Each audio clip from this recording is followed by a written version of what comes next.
The Purge election year is a 2016 political horror film directed by James DeMonaco.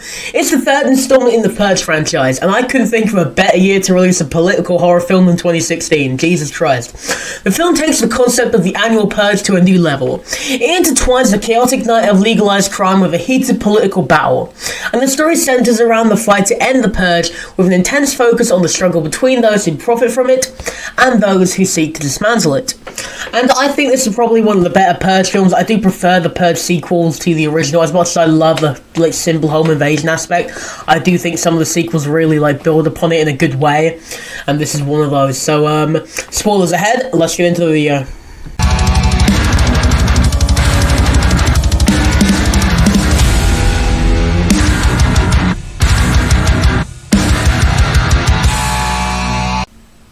So the movie begins with a flashback to 18 years earlier, where a young Charlie Roan, played by Elizabeth Mitchell, witnesses her family being brutally murdered during the annual Purge. This traumatic experience drives her to dedicate her life to ending the Purge once and for all. In the present day, Senator Charlie Roan is run for President of the United States on a platform to abolish the Purge, a stance that has gained her significant platform from the public, especially among the poor and disenfranchised. Her campaign threatens the ruling New Founding Fathers of America, aka the NFFA, who see the Purge as the essential to their control over the country. The NFFA is led by Minister Edwidge Owens, who views Roan's political election as a direct threat of their power, which, I mean, just get over yourself. If you lose, you lose. In response to Roan's growing popularity, though, the NFFA makes a crucial change to the rule of the Purge. For the first time, governing officials, including Roan, will not be granted immunity from the Purge.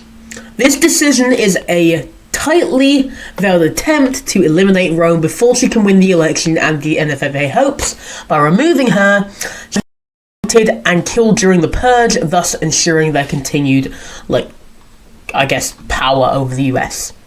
Meanwhile, Leo Barnes, who survived the events of the Purge anarchy, returns as Senator Roan's head of security.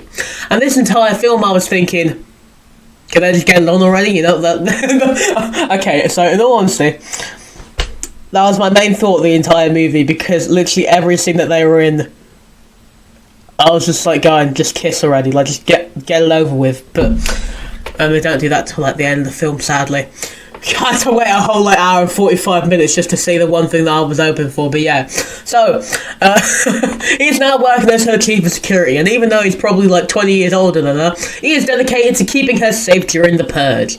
He devises a plan to secure her in a fortified safe house with a small team of trusted personal security. However, he is wary of growing threats against her, and he knows that the NFFA will stop at nothing to see her dead.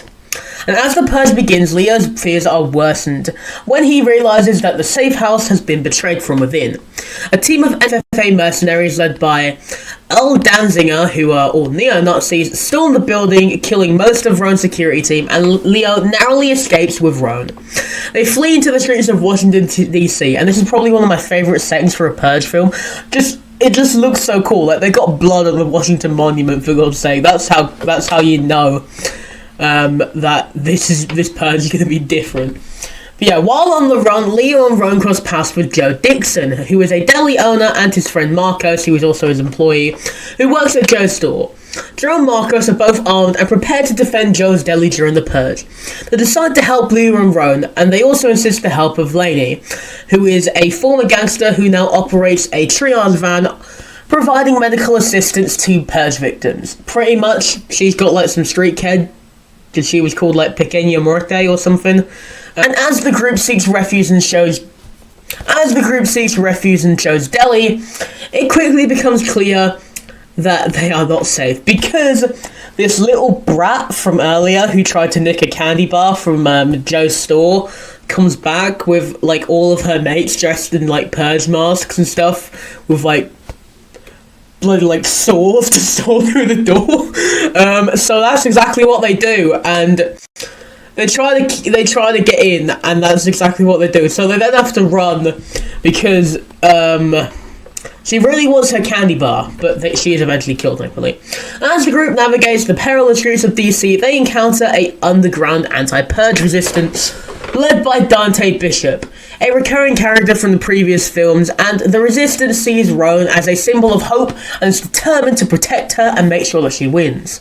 Dante reveals that the Resistance plans to assassinate the NFFA leadership during the Purge, which would effectively dismantle the organisation and end the Purge for good. Roan, however, is extremely torn. While she wants to end the Purge, she is adamant against using violence to achieve her goals. She believes that doing so would undermine everything she stands for, and it would also make him a martyr. She urges Dante and his followers to focus on ensuring a fair election instead, but they don't give a damn about what she says. They're going to do whatever they want. So meanwhile, Minister Owens and the NFFA leaders have gathered in a cathedral to celebrate the Purge, with a ritualistic ceremony. They have pretty much just gathered a bunch of poor people in a heavily guarded church, and they begin their twisted sacrifices to purge and purify those who they believe deserve it, I guess. Or, I mean, one of the guys looks like he's getting off on it when he kills someone, I'm not lying. Like, he stabs someone, he's like, oh, yeah.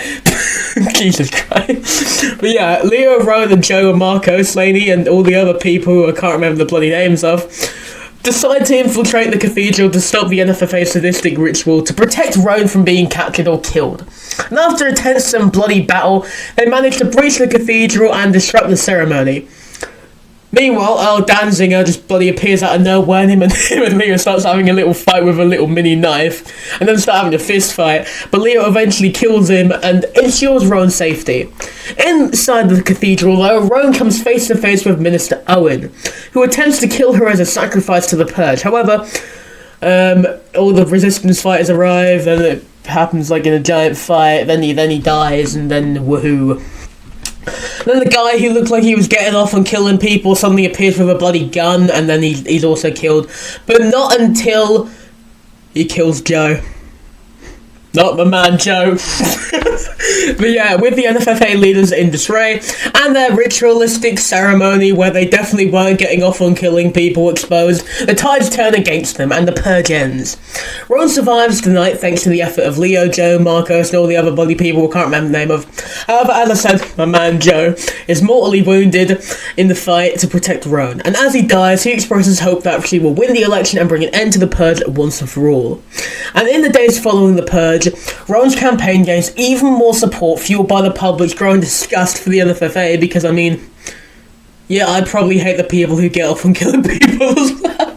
I need to stop making these jokes. But yeah, the Purge election year is just great, because it ends with Roan winning the election, and her and Leo kissing. Finally! Come on! It took like an hour and a half, but we finally got there, guys. Even though he's like 20 years older than her, but I guess they're just not going to ignore the time jumps and stuff. Who bloody knows?